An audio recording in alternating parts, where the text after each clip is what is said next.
And hello, Savannah. This is Julia Spencer with Real Estate Real Talk. Thank you again for tuning in on this Wednesday. We have all thawed out a little bit here in Savannah. So I'm glad you're listening to WRUULP, Savannah, Georgia, 107.5 FM, WRUU.org. We are Savannah Soundings Community Radio with Global Soul. So thank you for being with me here again. I have a really cool show prepared for you here. And let's just kind of give you an overview of what I want to talk about today. Now, my name is Julia Spencer. I'm a local real estate investor. My show is on Wednesdays at noon. You can also reach me at realestate@juliamspencer.com if you have ever any questions or comments or anything else that you want me to talk about on the show. And before I start the show, I just want to make sure that you know that the viewpoints expressed in the following program are not necessarily those of WRUU, its license holder, or its staff.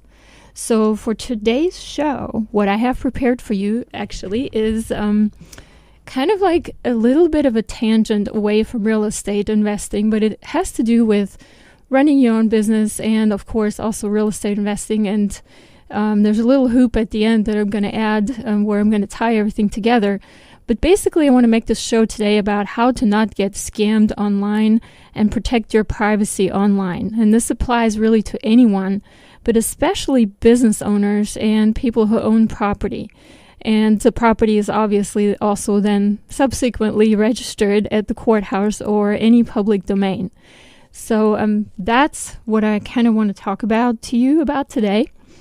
And just to start off with, before I get any further with the topic, I'm actually going to tell you some stories, something that actually happened this week, just a couple days ago, which was sort of kind of funny, but I'm sure you've seen it before. But just to start off with, if you think this show is going to tell you everything and anything you know to completely 100% protect yourself online, or online scams, or how to protect your credit and your social security number, doesn't exist. I can't give you that. If you are an existing person that is alive today and of an age above 18 years old, you are online. Whether you think you're online or not, it doesn't matter, you are online. And let me just give you a really quick example. I had this neighbor, Joe, lived right across the street from me. I talk about different Joes, but this is a Joe I haven't talked about yet. And he's from a different generation than myself, and an elderly gentleman, very nice gentleman. And in his house, he lived for many, many years. In fact, he built the house. He lived there with his wife. They both got old. Eventually, his wife passed away, bless her heart. And then he subsequently lived in that house for many more years after that. And he didn't have a computer, ever. Had no internet connection. I don't even think he had cable TV. I do believe he had TV from an antenna, but no cable TV. And so, and I know this for a fact because I actually ended up renting his house later on after he sold it to someone else. But I had to put in a cable just to get some cable TV there. So he actually was really not connected to the online world of today in any normal sense of the way, other than he had a telephone. I mean, he did use the telephone, obviously, and he used that very frequently to I guess, call in complaints and, complain about people. And he was a good guy. He was a good guy to have in the neighborhood because he didn't have many distractions in his life. I mean, we're very much distracted these days with online stuff, always on our little cell phones, on the computers, but he didn't have these distractions. So what he did instead, he was watching the neighborhood. He was like our neighborhood watchdog, basically, or a neighborhood watch person. So whenever anybody was sneaking around your house, or kids were going into your backyard that weren't supposed to, or just strange random people walking through the house, through the street, he would notice, he would let people know, and he was kind of keeping track of stuff. He was a little bit annoying at times, but I didn't mind. Now, or, another example I want to add to that, my parents are not internet people. I'm actually hoping my mom's listening because I told her to listen today. But these days, my mom does go on the internet a little bit. My dad absolutely not, wants nothing to do with it.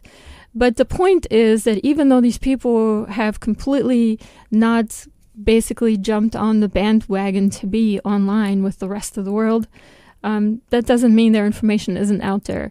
As soon as you walk into any kind of office or you apply for a loan, if you're a student at a college, I mean, you have to provide your information, your social security number, your address, your name, your phone number, and all that stuff is entered somewhere in some system, and likely some of that information is sold and sold again, and that's how affiliate marketing actually works, is you sell email addresses around, and your information is out there in the internet, whether you know it or not. And sometimes, as in case of our friend Paul, who doesn't have a Facebook page and never did, some of us have actually, friends of his, have at some point actually created a fake Facebook page with his name, just for the heck of it, because he never had one, and we wanted him to get on into the 20th century here. But people started doing friend requests on Facebook for him, and and then we kind of shut that down very quickly, because hey, it's not the real person, it's a fake profile. So anyways, what can you do about these things? You can spend hundreds and thousands of dollars to protect your credit and to monitor your social security number and so on. But in the end, there's always going to be someone somewhere out there who will find a way that is maybe not even as of yet invented, who will find a way to scam you, and they will use the information that's out there online to get your information.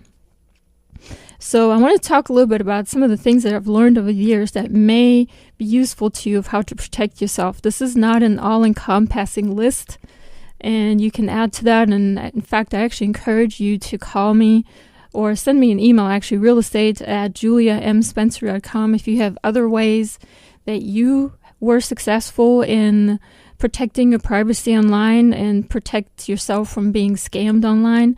And right after this right here, I'm going to go ahead and stay tuned. I'm going to tell you a story of something that just happened this week, a few days ago, and has to do with a famous country music star. Of all things, right? Anyways. And thank you for having tuned into Real Estate Real Talk with Julia M. Spencer. Thank you for my show today. Today we're talking about how to not get scammed online and protect your privacy online. And this really applies to anyone, but especially business owners and people who own property that's registered in a public domain, such as a courthouse, where anybody has access to it. But let me tell you a story first. So this is what happened this week. You're going to find this interesting, but it's a little bit funny, actually. But I was contacted on Instagram this week by somebody who claimed to be a very famous country music star.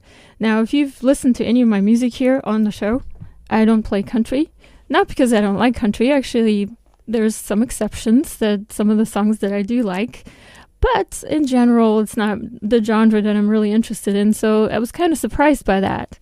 And so I started talking to this person because I'm kind of more curious. And, to me, everything that smells like a fish is a fish. So so in this case, it was very obvious from the very beginning that the person is probably not the person that they say they are.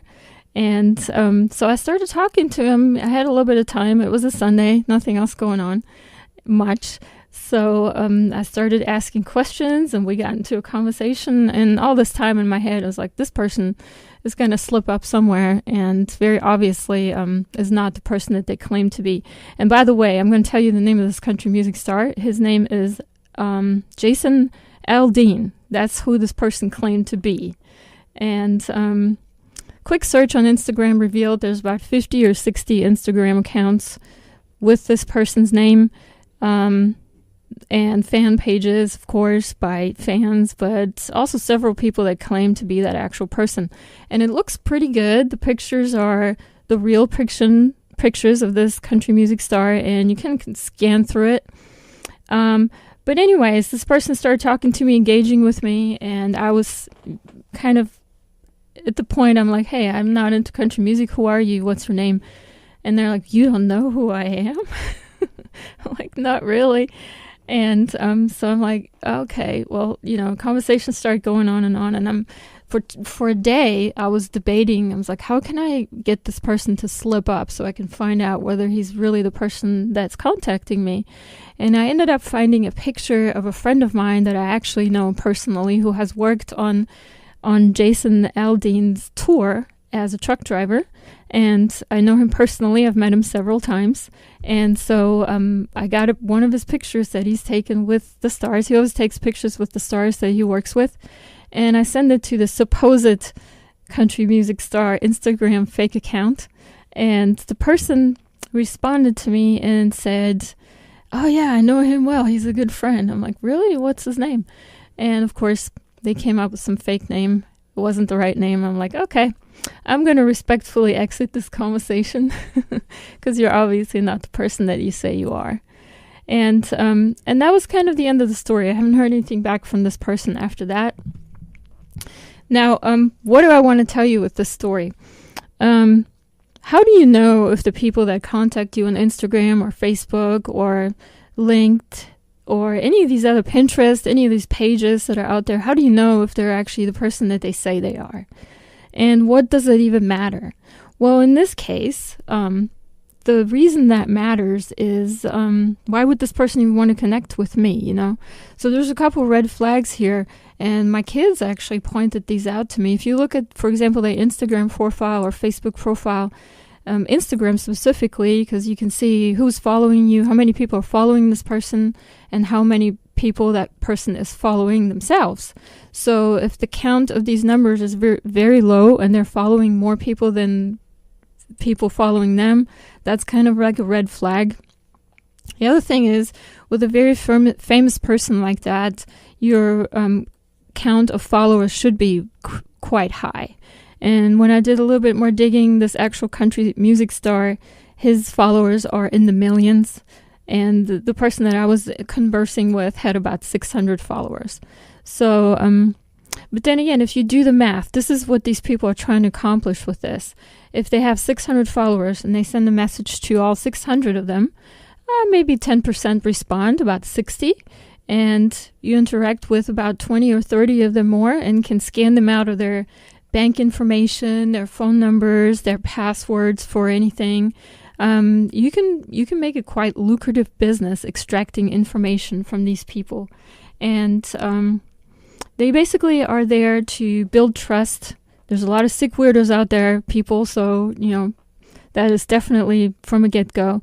And also there's a lot of people that are maybe not necessarily trying to get your personal information, and you might be smarter to that in any case and kind of like stop that in its tracks when that happens. But it could be somebody that just is one of your enemies that just created a fake profile to reach you, or old love connections. Could be somebody in prison that has nothing else to do. Believe it or not, they do have cell phones, some of them, and some of the prisoners. And once the trust is established, it will little by little just extract information from you and kind of build up this profile of you, and easily can create a fake persona and pretend to be you and apply for credit and get all kinds of things in your name for their benefit.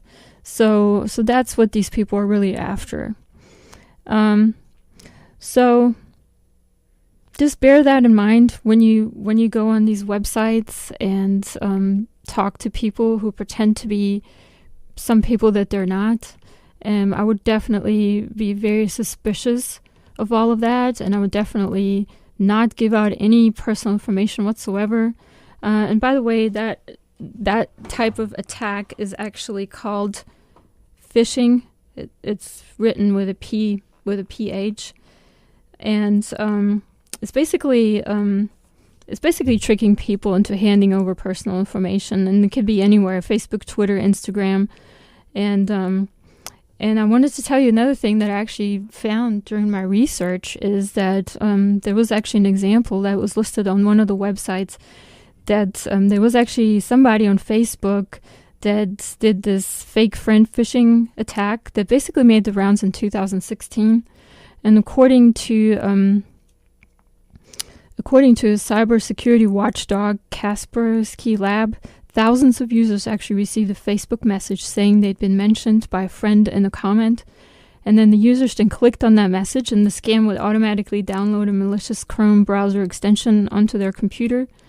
And once it was installed, the malicious file would then take hold of the user's Facebook account, where it would then extract the user's personal data and further spread the virus through that user's friends. So what can you do about this? One of the worst things that you shouldn't do is basically ignore it. I mean, you really need to, if you have any social media accounts, you need to monitor them. Don't let them go unmonitored. A lot of damage can be done by you not watching it and paying attention to what's happening.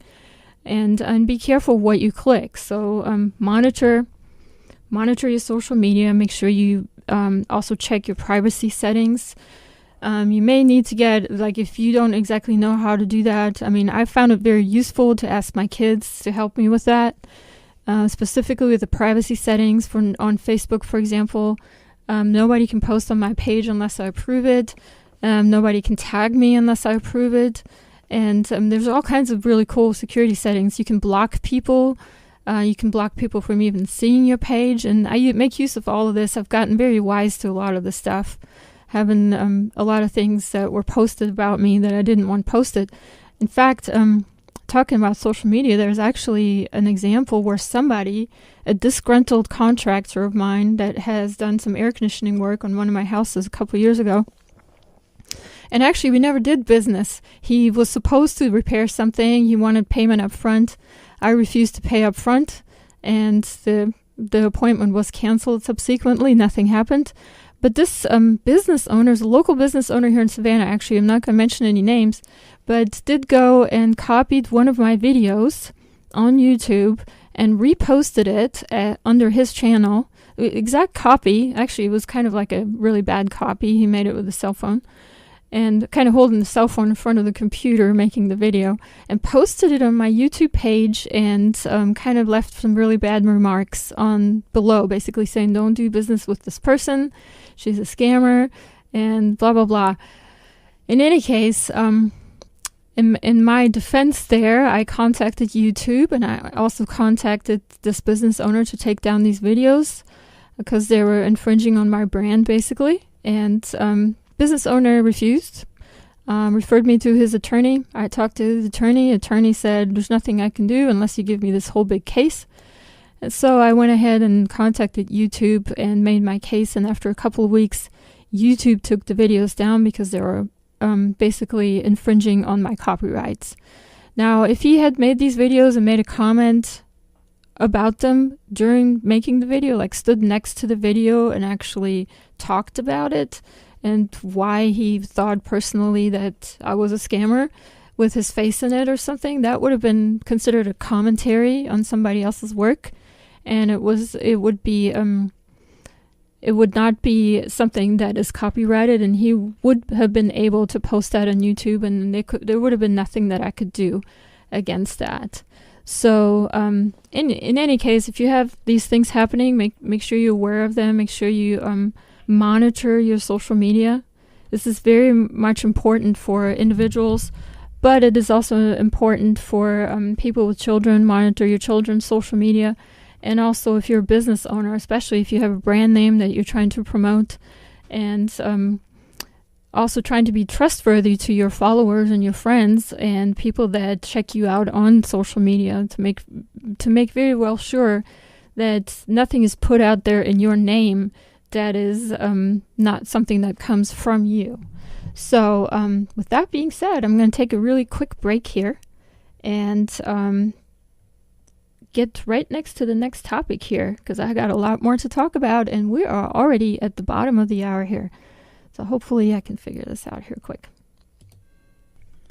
And this is Real Estate Real Talk with Julia M. Spencer. Thank you for tuning in. You're listening to WRUULP, Savannah, Georgia, 107.5 FM, WRUU.org.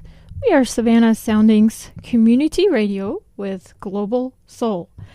And today's show, we're talking about how to protect yourself online, how to not get scammed online, And this actually applies to anyone, but especially to business owners, people who own property, and of course, people with children as well.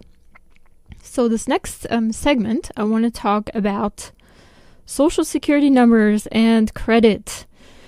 What a loaded topic. We can talk about that for hours, I think. But before I get to that, just wanted to remind you that if you enjoy our programming on WRUULP, please support the station with a donation. As an individual, you can give any amount, become a basic station member, or become a serious fan of the station. To check out membership rates and to donate to the station, go to www.wruu.org/individual and select to donate monthly or subscribe to an annual membership. Again, to donate to the station, go to www.wruu.org/individual and select to donate monthly or subscribe to an annual membership. Thank you for listening to and supporting WRUULP. And let's talk about Social Security numbers and credit now. So, story here, story time. So when I came to the U.S. many years ago, actually it's probably now, let me count, 26 years ago or something like that. Anyway, I learned very quickly about what a credit score is and the 3 credit bureaus that keep track of it: Equifax, Experian, and TransUnion. Now, there is such a similar thing in Germany where I came from. It's called the Schufa credit report. But I had nothing to do with that at the time because I was too young. I came here when I was 19, and I didn't have any credit in any country, so it didn't really matter, just out of high school. So, but I learned very quickly that it's very, very important to keep track of your Social Security number and to build good credit. And this is much more important, or at least back then it was, in social media. We didn't have social media back then. And to keep yourself safe and your Social Security numbers safe and secure. And what that impacts is basically your ability to get credit or even good credit. So you can get a loan for a home if you have good credit, or for a car. It also affects the fact if you want to actually rent a place.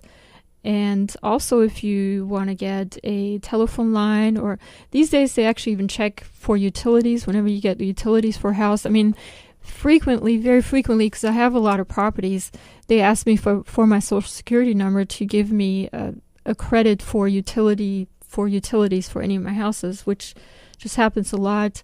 And you have to kind of protect that because your number, it's out there. I mean, people have it. It's very easy to get your Social Security number. And let me just give you a little story here. So at one point, I was actually searching for a person. And this was somebody that actually got one of my cousins pregnant back in Germany. And she tried to find a father. So I'm like, well, I'm in the United States. He was an American. He was stationed back then. He was stationed there, then came back to the United States. She stayed there with the child. And I'm looking for this person. So I'm going online and I'm searching. This is many years ago. It was very, very extremely easy for me to find that person's Social Security number. Once I got the Social Security number, I was able to get a birth certificate copy from the city and state where they were born. With that, I was able to type that in and get a bunch of numbers of where they lived. I called a bunch of landlords, and I was able to track that person very quickly in a very short amount of time and get all kinds of very personal information about that person. Now, I didn't do anything to scam this person. I didn't try to rip them off or anything. I handed all that information to my cousin to deal with from that point on. But what I want to demonstrate with that is that it's very, very easy to get your Social Security number online. And it doesn't take a lot of money. I mean, you can go to any website there, Truth Finder, type in somebody's name. If you have just general information of where they lived at one point or where they have had their residence at one point, you can easily get their information. And from that point on, you can track them down. And if you're a bad person, you can even open credit in their name and start applying for stuff and getting stuff shipped to your house. It's very easy. So how do you deal with that? This is kind of the big question. This is a question I've asked myself for many, many years. what I have done, and I found out about this probably like a decade ago, I have put a security freeze on all my credit reports here in the United States. And what is that? What is a freeze? So let me just tell you a little bit about what is a credit freeze. So credit freeze allows you to seal your credit reports and use a personal identification number like a PIN that only you know and can use temporarily to thaw your credit when you have a legitimate application for credit or services that you need to have processed. And you do that yourself. So you basically have the power over when and how your credit reports are open and to who.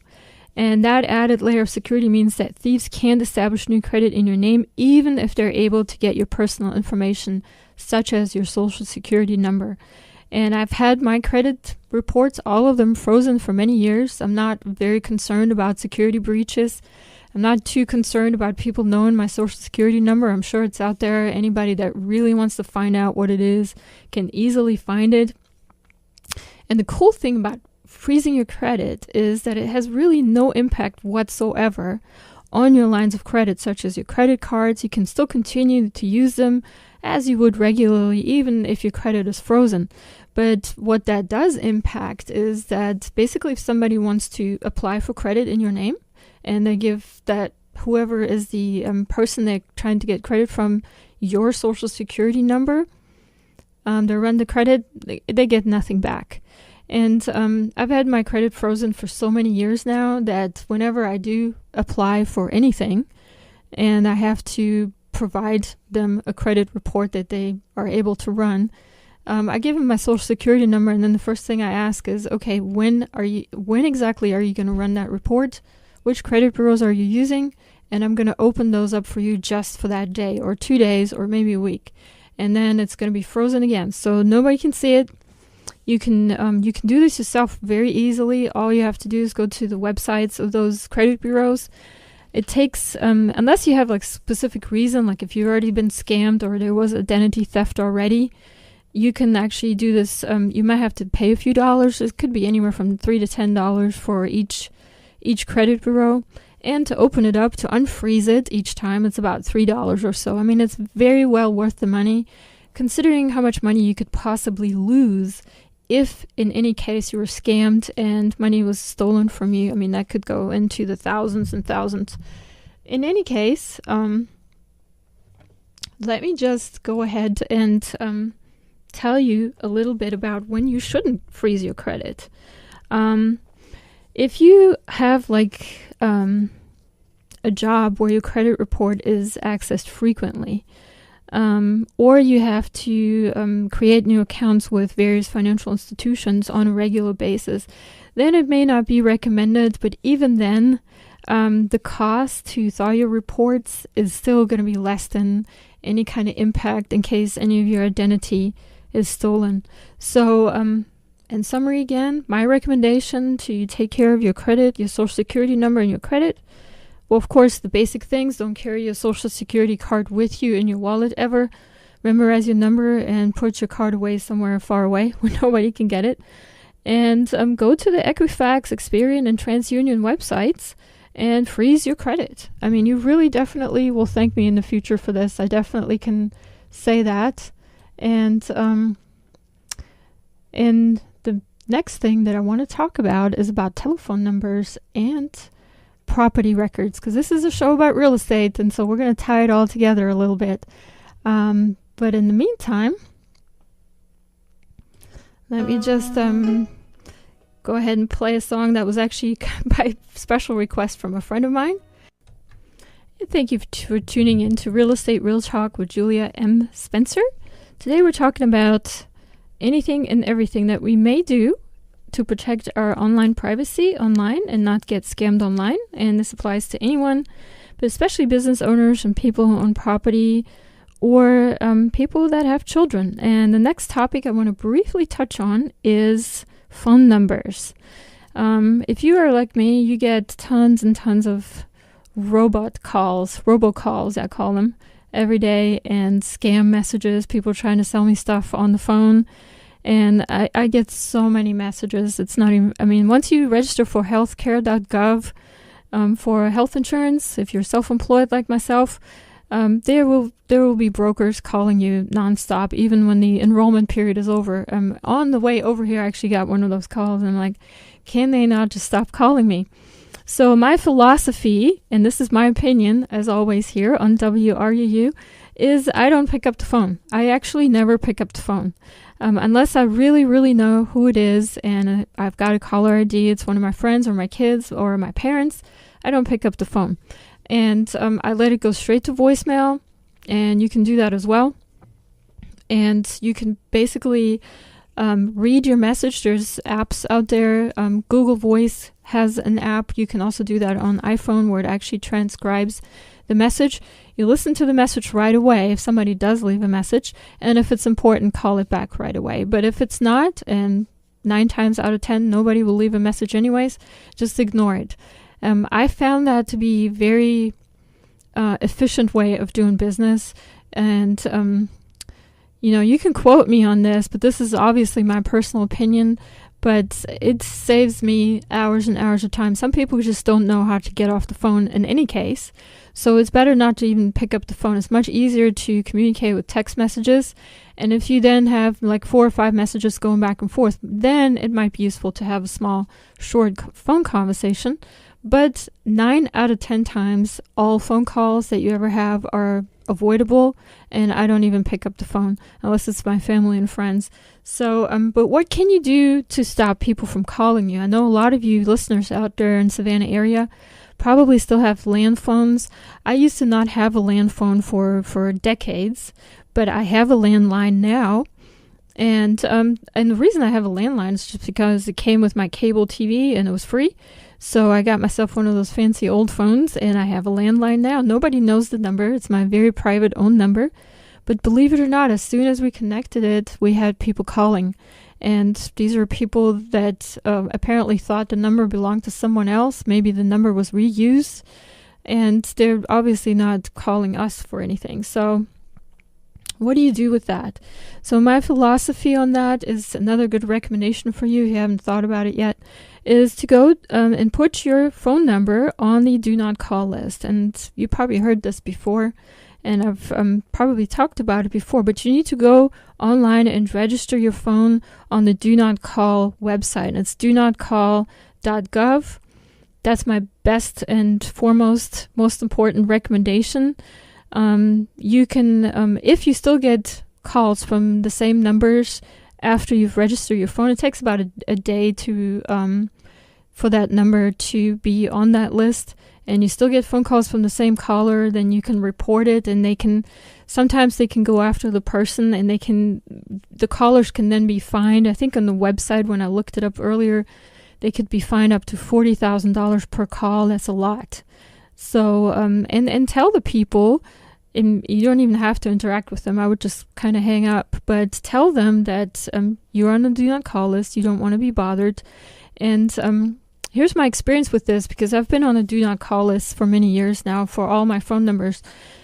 People will still call you. I mean, it's just unavoidable. Just like when you're out there in social media online world, you're always going to be on the social media online world. So what you do is, this is what I used to do. I would talk to the person, whoever was calling, if it was not a robot call, and ask them their name and their company name, and tell them that you're on a do not call list, you wish not to be called, and get their name and their supervisor's name if they provide it. A lot of times it'll stop very quickly. You still get a couple stragglers coming along after a few more days or weeks or months trying to call you, but the point is to weed out most of them. Even if you get 1 call versus 10 a day, that's a big improvement in your time schedule and savings of time that you have. So register your call. If you still get phone calls from the same numbers, just block them. I have probably about 500 phone numbers in my phone right now, of numbers that I've blocked. Sometimes it's annoying people that are trying to sell me something. Sometimes it's people that I actually do business with. Sometimes, like the cable company, for example. I have so many cable accounts on all my vacation rentals they're always calling to tell me and give me some offer on some new channel that's available. I'm like, I'm not interested. And so I block the numbers. If I need to talk to the cable company, I'll call them myself. And that's my philosophy. Now, granted, I'll probably miss some calls. I will most likely miss some calls. And that's unfortunate.